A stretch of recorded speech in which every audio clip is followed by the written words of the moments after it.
사무엘하라는 말씀을 가지고 이 시간 여러분들과 은혜를 나누고자 합니다. 오늘부터 사무엘하를 살펴보겠습니다. 먼저 사무엘하를 살펴보기 전에 서론에 대해서 제가 여러분에게 잠깐 말씀드리겠습니다. 자, 사무엘상 마지막을 보면요, 사울과 그의 아들 요나단이 길보아 전투에서 죽고 길르한 야베스 주민들에 의해서 장사되는 것으로 끝이 납니다. 자, 이스라엘의 초대왕 사울의 시대가 막을 내린 거죠. 그리고 사무엘하부터는요, 본격적으로 누구의 시대가 열릴까요? 다윗의 시대가 열립니다. 자, 다윗은 사울이 죽은 후 헤브론으로 가서 유다 사람에게 의해 유다 왕으로 즉위하게 됩니다. 자, 사무엘에 의해 이스라엘 왕으로 기름 부음을 받은 지 몇 년이 지났을까요? 15년이 지난 후입니다. 그로부터 다시 7년 뒤에는요, 통일 이스라엘 왕이 되는 거예요. 그러니까 다윗은요, 사무엘에게 기름 받고 통일 이스라엘 왕이 되기까지 몇 년이 걸렸을까요? 15 더하기 7은 뭐예요? 22죠. 22년의 세월이 걸렸다라는 겁니다. 그 사이에 다윗은요, 많은 고난을 겪었어요. 그 중에서도 사울 왕이 단연 최고로 다윗을 괴롭혔죠. 좋게 말해서 괴롭혔다는 표현을 쓴 것이지, 기회만 있었으면 어떻게 했어요? 다윗을 죽이려고 했습니다.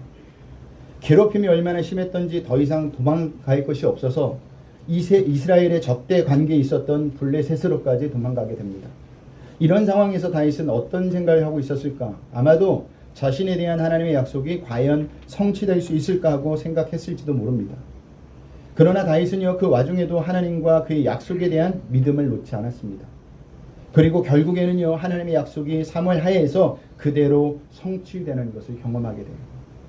우리가 사무엘하를 보면서, 아니 성경 전체를 보면서 잊지 말아야 될 것이 있습니다. 그것은요, 하나님의 약속은 그대로 성취된다는 겁니다. 하나님이 말씀하시면 그대로 이루어진다는 거예요. 눈앞에 보이는 현실대로 인생이 흘러가는 것이 아니라, 내가 처한 상황대로 인생이 흘러가는 것이 아니라, 우리 인생은요, 하나님의 약속대로, 하나님이 말씀하신 대로 인생이 흘러가는 줄 믿으시길 바랍니다. 그러니 눈앞에 보이는 현실, 내가 처한 상황 때문에 좌절하거나 낭망하시지 마세요. 하나님의 약속은요, 이 모든 것을 덮을 만한 은혜와 능력이 있음을 믿으시길 바랍니다. 자, 그리고 다윗의 삶의 중심을 말한다면 하나님 제일주의였다고 말할 수가 있습니다. 다윗은요, 무엇을 하든지 하나님 입장에서 생각하고 행동했어요. 특히 하나님 제일주의 중심이 가장 잘 드러나는 사건은 사무엘하 6장에서 나오는데, 언약궤를 예루살렘으로 옮긴 사건입니다. 자, 다윗은요, 통일 이스라엘 왕으로 즉위하고 예루살렘을 정복하여 수도를 삼습니다. 그리고 나서 제일 먼저 하는 것이 무엇이냐? 하나님의 임재의 상징인 언약궤를 옮긴 거예요. 그 전까지 언약궤는요, 70년 동안 기랏 여아림의 아비나답의 집에 방치되어 있었습니다. 여기서 우리는 이런 질문을 할 수 있습니다. 그러면 다윗이 언약궤를 제일 먼저 옮긴 이유가 무엇일까? 하나님 제일주의를 자신의 통치 이념으로 삼겠다는 의지가 있었다는 거죠. 다윗이 하나님 마음의 합한 자로 인정받을 수 있었던 이유가 여기 있는 겁니다. 다윗도 허물과 흠이 많은 인물이었어요. 우리가 사무엘하를 계속해서 살펴보았겠지만 다윗이 그렇게 훌륭한 왕은 아니었습니다. 죄도 많았고요, 허물도 많았고요. 어떻게 저렇게까지 할 수 있을까라는 짓도, 범죄도 저지릅니다. 그런데 그가 하나님 마음에 합한 자로 살 수 있었던 것은요, 사울과 같이 인본주의자로 살지 않고 하나님의 제일주의로 살았기 때문에 하나님의 마음에 합한 자로 인정을 받았다는 겁니다. 만약 여러분이 하나님 마음에 합한 자로 인정받고 싶다면 어떻게 살아야 될까요? 하나님 제일주의로 사셔야 돼요. 즉 하나님 입장에서 생각하고 행동하라는 겁니다. 좀 더 쉽게 표현하면요, 성경적 가치관을 가지라는 겁니다. 자, 다윗은요, 왕위를 오른 뒤 주변 나라들을 하나씩 정복해 나가면서 하나님이 아브라함에게 약속하신 땅 전부를 또한 차지하게 됩니다. 우리 창세기 15장 18절에서부터 21절을 보겠습니다. 우리 화면에 나와 있는데 우리 다 같이 한 목소리 읽겠습니다. 그날에 여호와께서 아브라함과 더불어 언약을 세워 이르시되, 내가 이 땅을 애굽 강에서부터 큰 유브라데까지 네 자손에게 주노니 곧 겐 족속과 그니스 족속과 감문 족속과 헷 족속과 브리스 족속과 르바 족속과 아모리 족속과 가나안 족속과 기르가스 족속과 여부스 족속의 땅이니라 하셨더라. 아멘. 자, 이 모든 땅을 다윗 시대에 다 얻게 됩니다. 자, 그런데 우리가 이러한 다윗의 정복 사건을 대하면서 놓치지 말아야 될 것이 있는데 그것은 무엇이냐? 다윗이 정복 전쟁으로 승리를 이끌 수 있었던 것은요, 하나님께서 다윗이 어딜 가든지 이기게 하셨기 때문이라는 겁니다. 다윗이 잘해서 그런 것이 아니라 하나님이 전적으로 그에게 은혜를 베푸셨기 때문에 가능했다라는 거예요. 사무엘하 8장 6절도 볼까요? 사무엘하 8장 6절입니다. 우리 다 같이 한 목소리 읽어봅니다. 다윗이 다메섹 아람의 수비대를 두매 아람 사람이 다윗의 종이 되어 조공을 바치니라. 다윗이 어디로 가든지 여호와께서 이기게 하시니라. 아멘. 자, 보세요. 다윗이 어디로 가든지 하나님께서 다윗을 이기게 하셨다고 하죠. 다윗이 잘 싸운 것도 있지만 그 배후에는 누가 있었다고요? 항상 하나님이 계셨다라는 겁니다. 우리는요, 이것을 놓치지 말아야 합니다. 마찬가지로 우리가 사단의 영적 전쟁에서 승리하려면 누구의 도움이 필요할까요? 하나님의 도움이 필요합니다. 우리의 힘으로는 절대 이길 수 없어요. 백전 백패예요, 우리 힘으로는. 그러므로 우리는요, 늘 하나님의 의지함으로 우리 앞에 놓인 영적 전쟁을 승리해야 합니다. 우리가 영적 전쟁에서 날마다 지는 이유가 뭘까요? 하나님을 놓치고 살기 때문이에요. 내 힘으로 그 영적 전쟁을 해결하려고 하기 때문입니다. 자, 그리고 사무엘은요, 다윗의 승승장구만 보여주지 않습니다. 앞에서도 말했듯이 다윗의 인생에는요, 큰 오점이라고 할 수 있는 죄를 범한 사건도 과감없이 보여줘요. 그 대표적인 사건이 뭐예요? 우리아의 아내인 바세바를 간음한 사건입니다. 그리고 그 사실을 은폐하기 위해서 우리아를 치열한 전장에 내보내 죽게 만들죠. 오늘날로 표현하면 뭐예요? 어떤 죄예요? 그렇죠. 살인교사입니다. 그런데도 다윗은요, 아무런 죄책감 없이 그저 살아가요. 하나님은 그런 다윗을 가만히 내버려 두지 않으시고 나단 선지자를 보내서 그 죄를 들춰내십니다. 이때 다윗은 어떻게 하죠? 그 어떤 변명도 하지 않고 자신이 왕임에도 불구하고 자신의 범죄를 인정하며 하나님께 회개합니다. 그때 지은 시가 시편 51편입니다. 집에서 한번 꼭 읽어보시길 바랍니다. 자, 그리고 하나님께 용서를 빌어요. 하지만 그게 끝이 아니에요. 다윗의 범죄가 다윗에게 그때부터 영향을 끼치게 됩니다. 나단 선지자의 예언대로. 11장에서 다윗의 범죄는요, 13장의 암놈의 다말 성추행과 압살롬의 암non 살해, 그리고 15장에서 압살롬의 반역, 그리고 그와 결부된 제약들이 계속 발생됩니다. 그로 인해 다윗은요, 왕궁을 버리고 도망가는 신세까지 전락하고 말아요. 성경이 다윗의 죄를 통해서 우리에게 무엇을 말하고 있는지 아십니까? 죄의 전염성, 죄의 파괴성을 말하고 있는 겁니다. 여러분, 죄는요, 한 번에 끝나지 않아요. 죄는 또 다른 죄를 낳게 됩니다. 그리고 그 파괴는 엄청나요. 그러니 우리는요, 죄를 너무 쉽게 생각하시면 안 됩니다. 나중에 회개하면 되지 라는 말은요, 있어서는 안 된다라는 거예요. 그것은요, 죄의 파급력, 죄의 영향력이 얼마나 큰지, 파급력이 큰지 몰라서 그러는 거예요. 죄는요, 조금만 틈만 보이면 비집고 들어가서 모든 것을 죄로 물들게 하고 완전히 망하게 만든다라는 사실입니다. 그렇기 때문에 우리는 죄에 대해서 어떻게 하셔야 될까요? 민감하게 반응하셔야 합니다. 되도록이면 죄를 짓지 말아야 합니다. 그러기 위해서는 죄를 멀리 하셔야 돼요. 죄 짓는 곳에 가지도 마세요. 그것이 우리를 죄에서 지키는 방법이라는 거예요. 근데 왜 우리가 민감하지 못하느냐? 성령 충만하지 않기 때문이에요. 날마다 하나님 제일주의로 살아가지 않기 때문입니다. 나에게 성경적 가치관이 기준이 되어 있지 않기 때문입니다. 그저 세상 사람들이 살아가는 것처럼 저 사람도 저렇게 살아가는데 라고 살아가는 것은 나는 세상 사람들과 똑같다라는 것과 같다라는 사실입니다. 그렇게 밧세바 간음에서 아이가 태어나죠. 하나님이 그 아이를 치심으로 생명이 위독해집니다. 그때 다윗이 한 게 뭘까요? 금식하며 기도하는 겁니다. 그런데도 아이가 죽자 다윗은 더 이상 금식하지 않고 슬퍼하지 않습니다. 또한 압살롬이 반역을 일으킬 때도 적극적으로 반역을 진압하려기보다는 어떤 길을 택해요? 성을 버리고 도망가는 길을 택하죠. 그리고 도망가는 가운데 시므이가 자신을 저주하며 돌을 던집니다. 그때도 다윗은요, 그것을 그대로 받아들여요. 응징하지 않아요. 어떤 대꾸도 하지 않습니다. 왜 다윗이 이렇게 반응했을까? 이는요, 자신에게 모든 닥친 일은요, 자신의 범죄에 대한 하나님의 징계로 인정하고 그 징계에 순종하기로 마음먹었기 때문입니다. 한마디로 다윗은 하나님의 주권에 순종했다라는 거예요. 이것이 다윗의 순종이었어요. 많은 사람이 하나님께 순종한다고 하지만 그들 중 대부분은요, 자신에게 닥치는 환난이나 고난에 대해서 하나님께 순종하기보다는 원망을 하죠. 왜 순종하지 원망할까요? 이는요, 그 원인이 무엇이든 환난이나 고난을 허락해 주신 주체가 하나님임을 인정하지 않기 때문입니다. 이것은 순종이 아닙니다. 순종은요, 어떤 상황을 만나도 그러한 상황을 허락하신 하나님의 주권에 인정하고 거기에 순종할 수 있는 것이 진짜 순종이라는 겁니다. 그러면요, 어떤 일을 만나도 우리는 그 일에 대해서 뭐만 터져 나올까요? 감사만 터져 나오는 거예요. 찬양만 터져 나오는 겁니다. 그래서 다윗이 어려움이 있었음에도 불구하고 항상 그가 하나님을 찬양한 겁니다. 그래서 그 찬양이 어디 기록되어 있어요? 시편에 기록되어 있어요. 그래서 시편에서 시편의 저자가 시편을 가장 많이 쓴 사람이 누굴까요?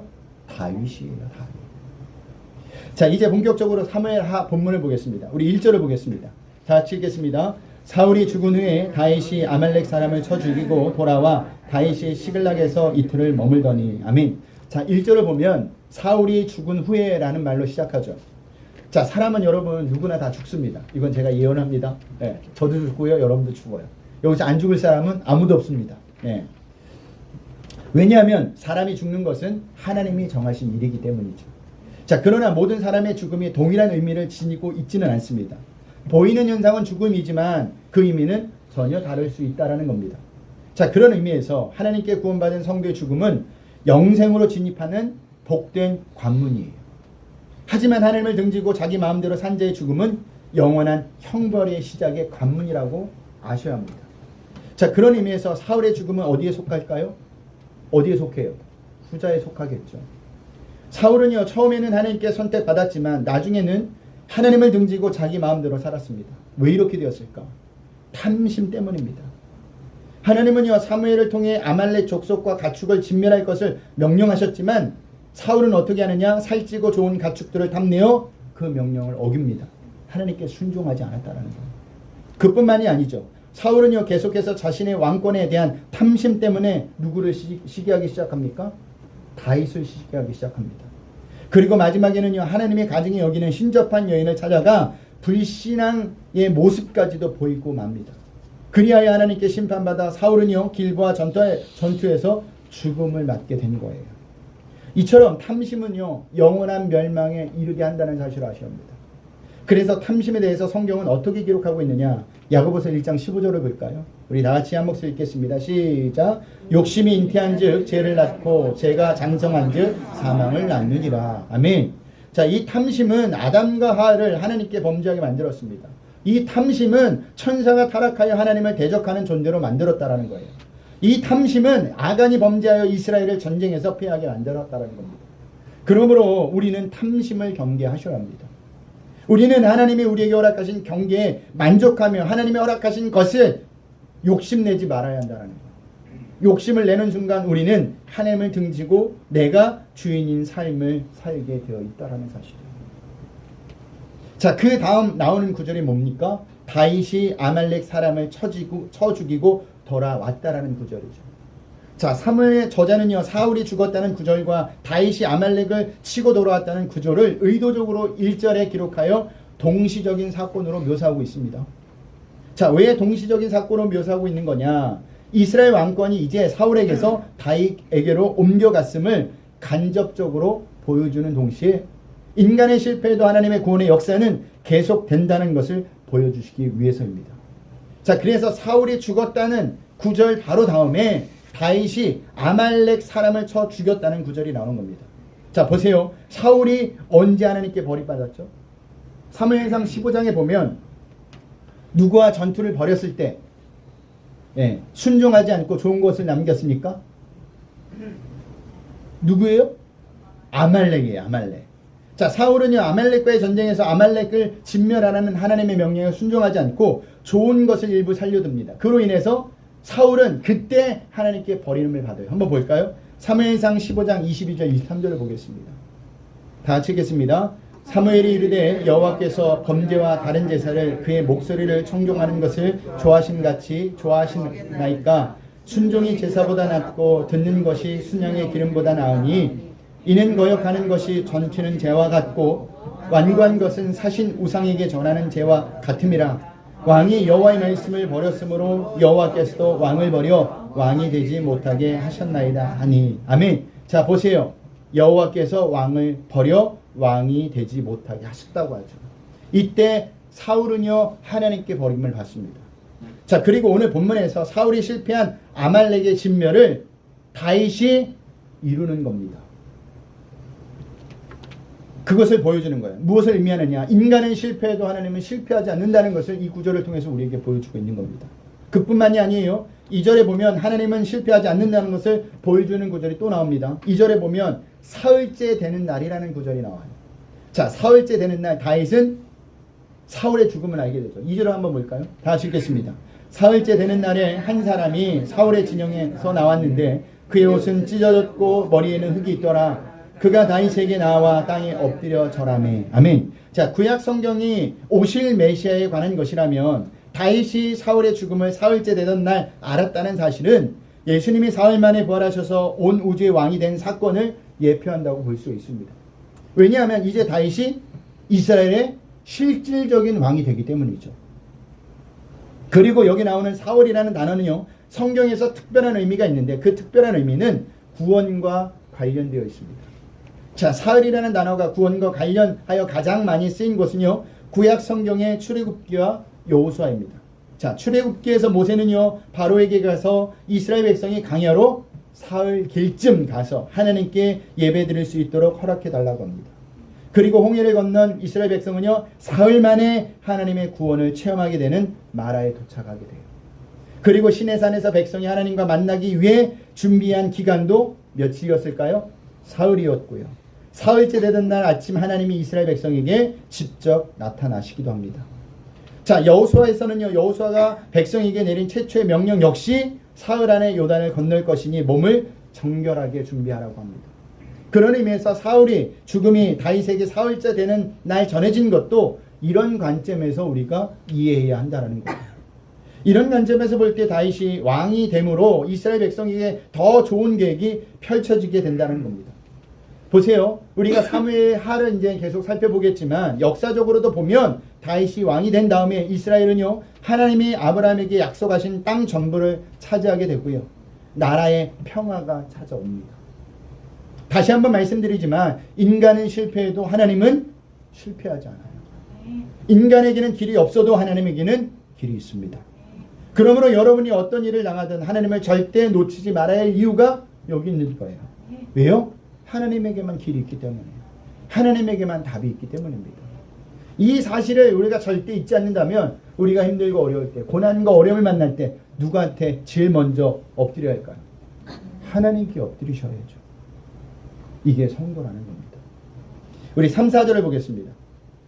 다 같이 읽겠습니다. 다윗이 그에게 묻되 너는 어디서 왔느냐 하니 대답하되 이스라엘 진영에서 도망하여 왔나이다 하니라. 다윗이 그에게 이르되 일이 어떻게 되었느냐 너는 내게 말하라. 그가 대답하되 군사가 전쟁 중에 도망하기도 하였고 무리 가운데 엎드려져 죽은 자도 많았고 사울과 그의 아들 요나단도 죽었나이다 하는지라. 아멘. 사울의 죽음은요 다윗에게 있어서 분명히 좋은 소식이죠.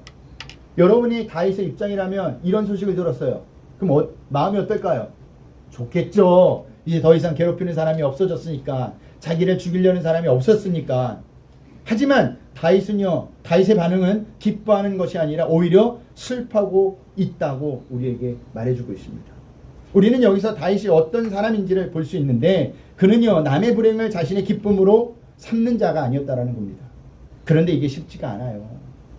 특히 자기에게 해를 주었던 사람이 당하는 불행을 당하면 인간은요 그것을 뭐로 여길까요? 기쁨으로 여겨요. 쌤통이다 그거 아주. 나한테 그렇게 하더니. 현실은 그런데 성경은 그렇게 하지 말라고 하죠. 우리 잠언서 24장 17절을 볼까요? 우리가 저번에 잠언서를 썼는데 이 구절이 생각나는지 한번 보겠습니다.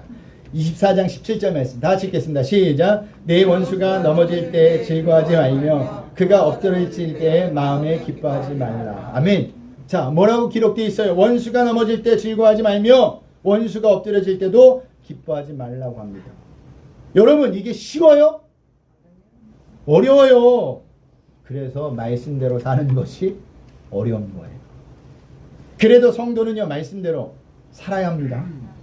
왜냐하면 그것이 예수님께서 우리에게 보여주셨던 모습이고 우리에게 원하시는 모습이기 때문이죠. 자, 그러면 예수님께서 우리에게 보여줬던 모습이 뭡니까?